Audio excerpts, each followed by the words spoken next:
وہ تھوڑا لائے گا میں زیادہ لاؤں گا تو میں بڑھ جاؤں گا، لہذا انہوں نے اپنے مال کا آدھا حصہ آدھا گھر میں رکھا اور آدھا لے کر آئے۔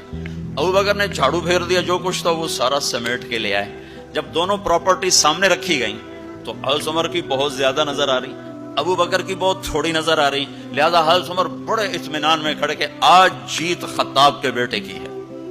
میں قربان جاؤں، اللہ رسول تو جانتے ہیں کہ کون کیا کر کے آیا ہے، تو میرے نبی نے سوال ہی بدل دیا، جو اس موقع کا سوال ہی نہیں۔ تو میرے نبی نے پوچھنا یہ تھا ابو بکر کتنا لائے ہو، عمر کتنا لائے ہو، اور یہی اس موقع کا سوال ہے۔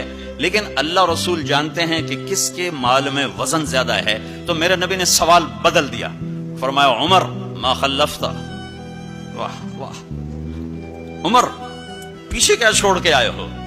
تو حضرت عمر تو وہیں دھڑم ہو گئے گا، میں گیا، سوال سے ہی وہ پتہ چل گا، میری کلی اڑ گئی، گئی وکٹ۔ عمر